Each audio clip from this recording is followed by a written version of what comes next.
joists, beams, allows you to understand the lingo. When contractors are giving you stuff, you want to know what it means when there's a joist. I mean, what's a 2x6, 2x8, 2x12? Why are they using this stuff, right? I mean, there's all kinds of material, especially on the internet now. You got all kinds of videos on YouTube. You watch the videos. There's so much free knowledge and free education out there. You don't have to pay for a lot of this stuff. That's the beautiful thing about the internet. Educate yourself.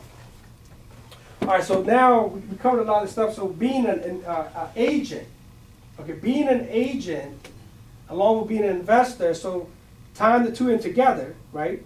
So now let's say you find a property and you wholesaled it to David, okay? So David is a buyer that's going to turn around and just fix it up and then resell it again. Okay, so you charge him a $5,000 fee. So you just made your $5,000 wholesale fee. And you tell David, say, hey, David, by the way, I'm also an investor agent. What are you going to do with this property? Are you going to rent it out and hold it? Or are you going to fix it up and sell it? Or he says, well, I'm going to sell it. Hey, let me list the property for you. I got tons of buyers. Right? So now you get his listing. Right? So now you find a buyer for it. Now you get paid again. So I mean, in terms of being an agent, there's a lot of benefits. There's a lot of benefits, and it really doesn't cost that much. It really doesn't. Yeah. And the thing about this, if you go knock on somebody's door and you say, I want to buy your house, I'm a wholesaler, you're gonna be like, what? You're a what? You're a wholesaler. But if you knock on somebody's door and say, I'm an agent, and you have errors in admission insurance, you have a license, you have ethics you got to follow by the National Association of Realtors, you have a lot more credibility. They could sue you. They could report you. If you're a wholesaler, what can they do? Would you sell your property to a wholesaler that just comes in with some cards and they want to buy your property as a wholesaler? The first thing they're going to do, they're going to try to get the property as cheap as possible. As a wholesaler, you want to get the property as cheap as possible. And sometimes a lot of these wholesalers, they'll make fake promises. Hey, I guarantee I'll sell your house in 15 days. Let me do an assignment. Let me do this. Let me do that. Okay. But if you're an agent and a wholesaler, then you're coming from a different side of the table. So you're ethically bounded. They can report you. They can go come after you. They can hold you liable. Right. So being an agent. Yes. If you have no interest in becoming an agent, but you want to work with agents, would you say that is the best way that a wholesaler should go, develop a very strong relationship with agents, even though they have no interest in becoming an agent themselves? Sure. I mean, that's the other option, is get yourself, a lot of seasoned agents, they're not going to work with a lot of people that just want to put out multiple contracts and don't have any money, don't have any cash. A lot of seasoned agents want to work with true investors that got the cash, they're going to ask for a bank statement. Let me see $200,000, let me see $300,000. Because I know as a seasoned investor and an agent, I'm not going to work with somebody that wants me to go out and write 30 contracts for somebody, and they got no money to their pocket. I'm not going to waste my time. But you have to come across, as a true wholesaler, as a true investor. You got to show that you got some skin in the game, some money, things like that. Right? But in order to start, I mean, you can, with new agents, new agents always look for business and they're eager. So you become a new good agents, you can maybe work with them and they'll be more than happy to help you because they're also trying to get their feet wet. But a seasoned agent, it's going to be hard to work with somebody seasoned. I mean, they're going to really qualify you before they invest a lot of their time in you. Right? So what we do is next stage.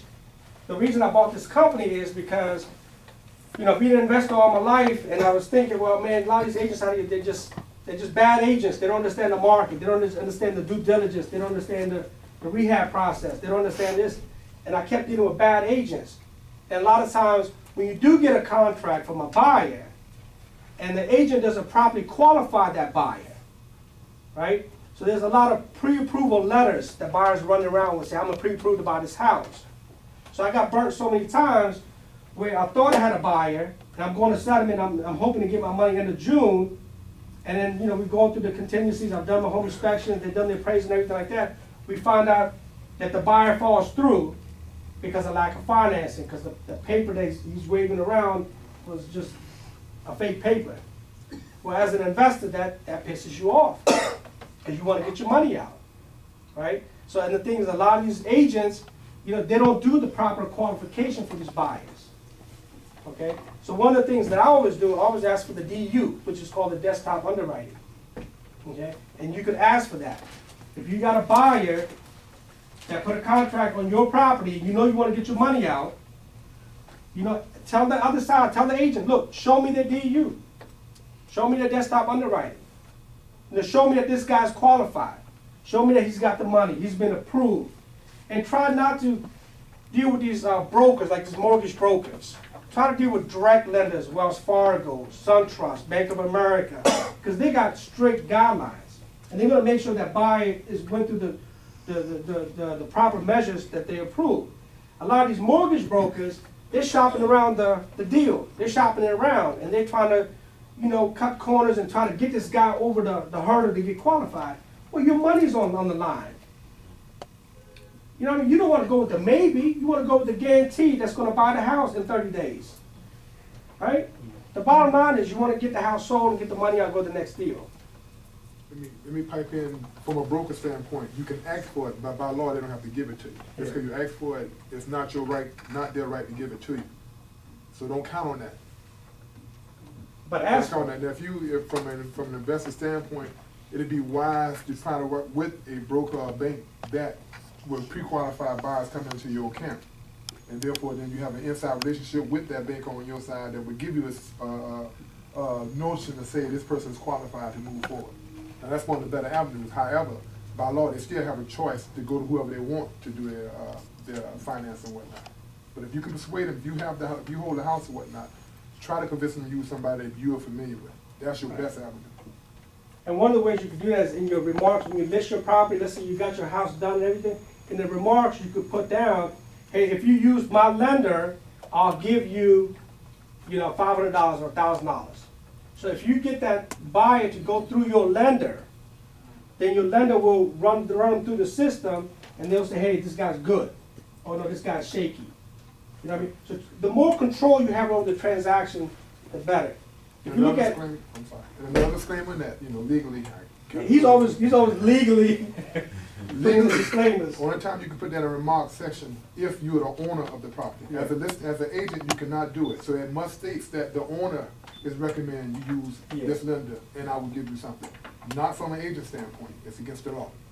So kind of look at like a home build, like Ryan Homes or Mid-Atlantic Homes, right? So you go buy a brand new house, they always say, look, if you use our lender, we're going to give you a finished basement, or we're going to put in a sunroom, or we're going to do this, we're going to do that. Because they want to have total control over the transaction. They want to know what kind of buyers are coming in and putting offers in. They don't want to waste their time on buyers that are not going to qualify, right? So, I mean, again, these little tips or tricks, you got to be able to know about them and put them in. You know, don't treat yourself any less if you've done one deal, if you've done 100 deals. Act like a builder. Act like you know what they're doing. You know, as long as, like Johnny said, if you're the owner of the property, you have certain rights, certain things you can put into the remarks, and you can ask for certain things. Okay. So that's one of the reasons why I opened up Next Stage, is I wanted to be able to create my own agents that were investor-minded, that could work with these investors and be able to protect their money and protect their assets and be able to get the property sold for them. So right now, this last month, we just had 5 settlements in our office, okay? And so we have 2 investors that just totally love us because we were able to find the deals, we were able to do the construction work, we were able to get the house staged, and we were able to find a buyer before we got the house sold, before we got the house finished. And we were able to sell the house, right? So the guys, and we gave them 2 more deals to look at. They got the money back, now they want to reflip it. They want to flip their money, they want to flip their money. So that's what we do at our business, is we're able to control it, so we're a one-stop shop. We're able to control the construction, we're able to control the marketing using Infusionsoft. We have close to about 100-some websites out there. We have the people in the Philippines that are constantly doing marketing and advertisement. We have a professional photographer that comes out, take professional pictures, you know, because we do professional photos, because the photos is what sells. Once you put them in the MRIS, It's the photos that people are looking at. You know, people take their phones and they want to take angles and this. You can do that, but the bottom line is you want to sell that product. The bottom line is you want to get your money out. You know, get the professional guys to come on and do what they do best. They bring the proper lighting. Okay, they know what time the sun comes, which side the sun comes from. You know, pictures are very important. You know, get things staged, spend an extra $1,000. One of the things that I do is I go down to Walmart and I buy some bed sheets and some towels or air mattresses, and I'll put little boxes underneath the air mattress, pick up the air mattress, set them up as a bed. Okay, air mattress costs you 55 bucks, right? Little towels and stuff like that, but I use them again and again and again. So I probably got about $2,000 worth of pictures. I go to yard sales. If there's a yard sale, I'll pull over. I'll see if they got any pictures or little throw pillows or little chairs. I bought a grill for $10, right? You do a deck, put up a grill, so what somebody steals it? But it's the visualization. It's what they see. Imagine doing a barbecue here. You know what I mean? It's little things like that. So these are things that I've learned over the years of making mistakes and learning, watching other people, going to other people's houses to see how they finish them, what kind of stuff they do. And I'm just sharing stuff with you that works. That really does work. And again, with real estate, you know, you gotta invest money in it. Okay? All right, Johnny, you want to add anything in terms of the agent broker thing? No, I think you covered a lot of it. Again, like Sid said, on our camp or whatnot, we do consider ourselves a one-stop shop. You know, from an investor agent standpoint, from an just a regular buyer standpoint, we have it all. From the inspection side, like you said, the photographers, the construction side, we have a cleaning crew. You know, we can go on and on, but it's good to come under one roof as it pertains to dealing with real estate and have all that covered. You know, and ongoing training. I mean, and we have a 2-hour session every Wednesday that we are instructing our agents the new rules of regulation, the new rules of engagement, how to be more investor friendly, how to be investor yourself. Because again, there's not like every agent should be an investor. Every agent should be an investor. If you find an agent that's not an investor, whatnot, typically you don't want to deal with them. You want to get with someone that knows what you know, that want to know what you know anyhow. And we are, that's our bread and butter, being investors. All right, so basically, that's it.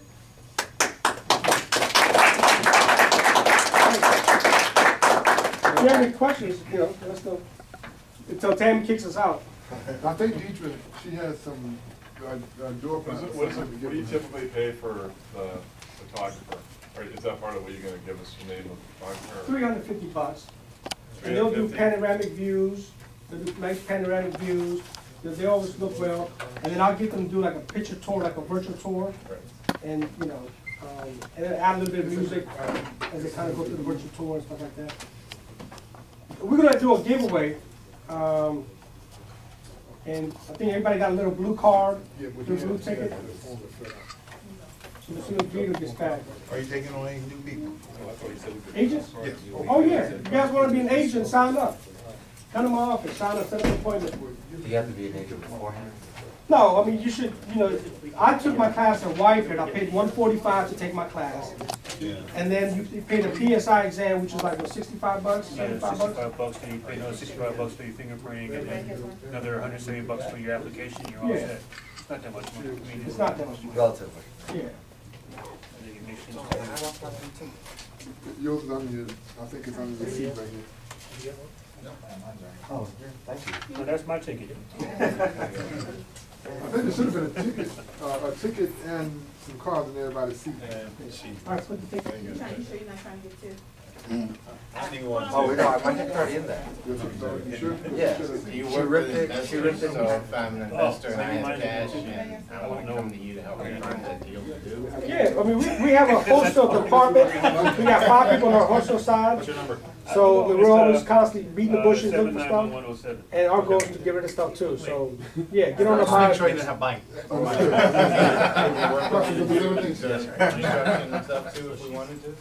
Or would you, or you keep those two separate? Well, on the construction side, if my crew's not busy, I may entertain it, but I'll educate you in terms of how to hire the right people.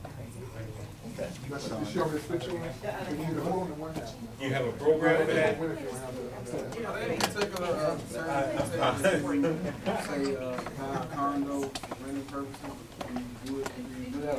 Well, with the condos, you gotta keep in mind, a lot of these condominium buildings, you know, they have a lot of problems with the condo boards right now. Yeah. Because the, Certain yeah. percentage lived in primary residence. Yeah. So it's a ratio, so if you go into a condo building, and you got more renters, and you got owners living there, eventually the price goes down 20%. It's 31%. If you wanna buy it, so I'm go to the condo board, make sure you're current with the fees and the dues, because a lot of condos are in foreclosure like that too, because a lot of them haven't paid the condo dues. So you're looking for rental You property. wanna make sure the building itself is understand. And more than 31% investors occupied, it would not qualify for What's FHA. like price point? So that means you have to That's go the with standard that. across the board as far as Typically, Can you tell me a little bit more about your lending board or how that Long as the numbers- operates within your brokerage? as long as the numbers. The lending part of it? Yeah. Well, I mean, we don't do any lending part of it. I mean, I have sources that I could give you Okay. that you could utilize. That was primarily the question, if that was within your structure. No. Is there anything you can do to increase the value of a condo other than just, let's say it's a foreclosure, and just rehabbing it, putting it, making it look? I mean, are you gonna live in it? No, for like a flip. I mean, yeah, you could do, I mean, again, know your comps, know what's selling in the building. You know, you don't wanna overbuild it, right? If you get it for 40 and you know things are selling for 180, 120, 160, 170, you know, try to look at, you know, why did it sell for 180, what did it have? Right, look at it and build the property.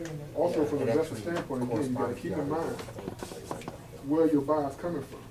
So if you invest in a condo building, there might be other investors. Again, once you make that 31% pile of more investors than you have homeowners, then your selection of buyers are very limited. Yeah, Okay, so you gotta keep that in mind if you start looking at condos. Some like right, some like. How you gonna get rid of it? Again, you always gotta think of what's your exit strategy anytime, if you're an investor, you gotta think, what's my exit strategy? What's the lowest hanging fruit? How many buyers can I bring to this property as an investor? I just have it for my How can record. they Instead qualify? of like. Well, so what if it works out to Have this all instead down, down my. buying homes and rent out? Yeah, Do you you cash look for any type of, like, single family? Now, I've heard of refinancing potentially to get money out of it, is that, how does that generally work? Oh.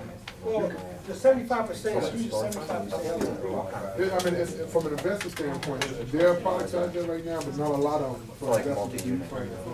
I mean, the HUD now, currently working on plans to bring more investors back into the fold, even dealing with 203K loans right now. But they have not made no rules out yet. So, I mean, there are financing out there, but it's very cheap for the investor standpoint.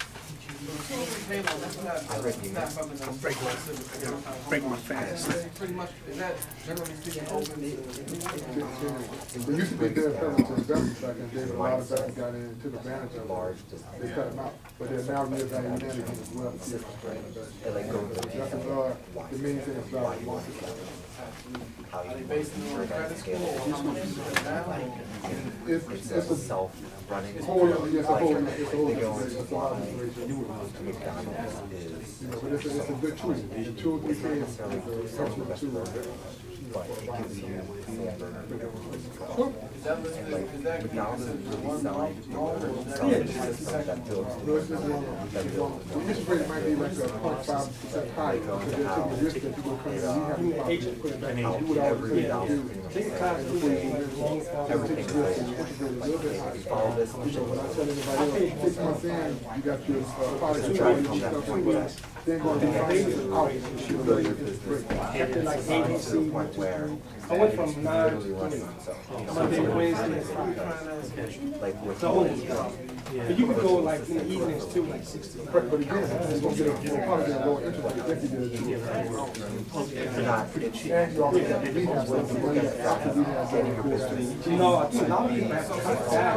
It's not the second job, or your job, walk away, or give it a little, Some long-term. hand it off, and then that's it. Pay loan and Yeah, cool. I don't like really reading, so I like listening to books. so now I'm in this property. So I'll do and then next, I guess, we'll discuss more. But that, I think this is a really big problem. That's gonna be on the buy side coming in. My friend had it. I think until at the end of this year, because you gotta understand, the flipper move right now, it's okay, that you don't have to worry about that 9-day move. Exactly. Just look at the amount of work, taking pictures, you gotta document everything. All right, everybody's taking in here? If you want this condo Whose for ticket is 40, missing? you try to sell it for 90. A buyer coming in through FHA loan, Yeah, I have just, to have that's why I everything like documented that you audiobooks. did approved, you put that money into it. Turn on the audio. You know, and that's the hard part for And if I investors. get stuck in You have traffic, to know, you have I to don't care, I'm document listening to a it book. to cover your Like butt. I'm really here, I'm just listening to a book. Traffic is traffic, I know all we're gonna go in traffic. What's the, loan to value on, 2 and 3K? Is it 80-20? It depends on where the property is located. You know, it's somewhat of a market-driven type scenario or whatnot. The bottom line, they don't want you to come in and outbuild the neighborhood. Yeah. You know, and then your credit ratio, the money you put down, so it's a lot of different caveats involved in it and whatnot. Okay. All right, so we're gonna do a selection now. So. She gotta Is take this the one for the cruise? this one, The one you were paying for? yeah. If you don't ask, you don't get it. This is 791107. Oh, come on. Oh, you got it? Yep. Yeah, we can. JM. Well, Deidre has it's a 3-day getaway over at the Master Nut. And Deidre has a ticket for that. Actually, we'll do another one. You have 2? Yeah. All right, we'll do another one. I just have to get the approval code, that's not a problem, just let me know and we'll schedule it. The next one is 791106. Right. Okay, cool. 7 and 6? Wow, that's. How many more you got? I have one. Yes. All right, she got one more, so we're gonna do one more. Take mine out, shredded. What was the change of that? All right, so here's the next one. 791095.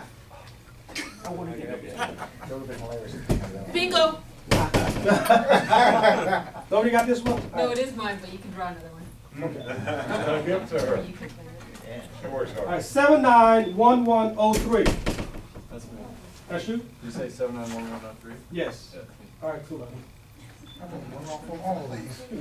another thing, if Sid did not pack in, one thing, another branch that we're adding to next day, probably within a week, we will be able to hold real estate classes in our office for people that want to be licensed. So we'll be offering that within the next week as well, when I get back on vacation. So for anybody interested in whatnot, we can help you get into the market, into the agency as well. One of the things I noticed I didn't cover was hard money and private money. Yeah. Okay? That's one thing I didn't cover. All right, so the difference between hard money and private money. Hard money is loan sharks. Hard money is going to be expensive. All right, most hard money in this particular area is at least 15 to 16% interest rate with about 5 to 6 points. Okay, and they typically give you at least 6 months. Okay, and then if you don't get the house sold, then if you get an extension, which is typically 3 months to 6 month extension, then they charge an additional points for the extension. Okay, so when you're dealing with a hard money loan, and you bought a property for $100,000 and your margin's already thin, that's why I go back to saying, you want to make sure you qualify your buyer. You want to make sure that in your remarks you put in there, use my lender. I'm going to give you extra $1,000 if you do that. Or ask for the desktop underwriting. They don't have to give it to you, but ask for it. The more knowledge you got, because you want to get that deal sold, because you want the clock. The hard money guy is looking for his money. A lot of times, when you deal with the hard money guy, when you go to settlement, they will have you sign the foreclosure documents at that table. So what that means is if you don't get the property sold, they have the right to take that property from you and foreclose on that property. Okay? So you got to watch for that. And they also they don't give you 100% of the loan either, so you still have to have that. No, yeah, they normally ask you to put up, so let's say if the construction rehab is $50,000, they're gonna want you to come to the table with the rehab money. and then they take the money to put it to the side, and they give you draws and stuff like that. You know, I've used hard money, it's for people that are new, that want to get in the game, you know, but then you gotta really make sure if you're buying it for 100, you got at least a $150,000 swing, so you're able to absorb all these fees, and make sure you still got a profit margin of at least $30,000–40,000. And the absolute hard money right now is about 65% LTV value after rehab value. Okay. Yeah. After rehab value. 65% is what they do. Okay. Private money is basically, you know, raising money, calling up a lot of people and say, hey, I'm a real estate investor. I got some great deals on my plate. I'm trying to get funding. Okay. You got to make a lot of phone calls. You got to beat a lot of bushes. And you may get a doctor or somebody that's got some cash that may want to invest. And those rates you could probably get cheaper. You probably get like maybe 12, 13%. Maybe you have to give them 2 points instead of 4 points. Okay. But even with those guys, you're gonna have a short amount of window, 6 months, and sometimes they'll give you 8 to 12 months because it's more private. But if you prove yourself with them, and you do a good job, you're able to get the houses done and get them sold, the property, they want to reinvest with you. Okay, and you know, with private money, a lot of these guys, with the stuff that happened with Bernie Madoff, he took all this money from everybody, and they're very cautious. I mean, if you had $10 million, he called you, he hasn't done any deals. He's like, I need $1 million. Would you give him $1 million? No. You know what I mean? So they want to know what your experience is, what your background is, who's your team, you know, what's your process, what kind of systems you got in place, how you're going to be able to get their money back, and things of that nature. They're going to know on that side. Be very careful when you start dealing with private money and whatnot, because it requires a Series 8 security license because of the stuff Bernie Madoff did or whatnot. Yeah. The approach should be a little bit different when you're trying to ask somebody for money. You need to get a woman for they feel like they're your friends. Once they consider your friends, don't come off the bat asking for money. You got to come in trying to give them a woman for they feel to warm up. If they're close enough to you, they feel close enough to you, then you can imply about asking for money. But you don't supposed to start off the bat asking for money because that requires a license. Yeah, especially if it's $100,000 or more. If somebody gives you $10,000, somebody gives you $12,000, that's one thing. But if you're asking people $100,000, then that's that what SEC things keeping in place, and yeah, then there's regulations and stuff like that involved. But if you got your cousin that gave you 10, your other sister gave you 5, you know, you do promissory notes, things like that, and you secure that with the actual asset. 123 Main Street Falls Church, you know, that's the asset, and if you tie the money in with that, if something happens to you, at least they can come out after the asset, right? I'm sorry, I didn't start. No, fine.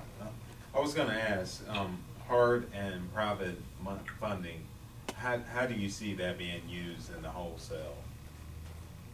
They typically don't deal with wholesalers in that Okay. manner. They typically don't.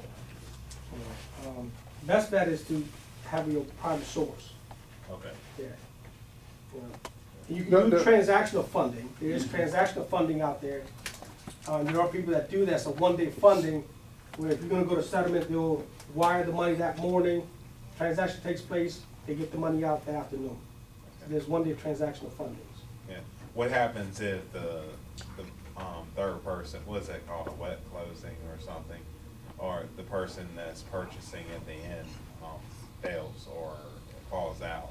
Are you charged a fee? Oh, yeah. If I came to you and you gave me $100,000, would you be mad? Well, the reason I ask is because if that was to happen, would the entire deal go back, or would the home still be on the person that first purchased? Well, it depends on your agreement with the property owner. Okay. Depends what kind of relationship you got with the property owner. Right. Now, Jim had a question about. Oh, go ahead. And once it's, no, you are liable because you're the one having it under contract. Yeah. So it's on you. They're not worrying about the end buyer. So you, from the investor standpoint, you are stuck with buying that property now. Yeah. So that transaction funding now just turned into a regular loan. Okay. And if you're able, are you able to refinance out of that? If you're, let's say, like myself, you're strong credit on the credit side, are you able to refinance out of it? It's going to be dependent upon that contract. Because remember, you probably got that contract for 30, 45 days. Your 45 days or 30 days might have just ran out at that closing table. So now the whole deal, your earnest money deposit, all that stuff just got wiped away, given to the homeowner, the seller, or whatnot, because you're not able to move them properly. Yeah, And now you got a bad note or whatnot of not being a good investor too. yeah. So again, you try to going into investment, you got to think of your exit strategy. You always got to be thinking of the end. Most investors jump into the market thinking about all the money they can get and all this and all this and all that or whatnot. Any investment thing you get involved in, what's your exit strategy?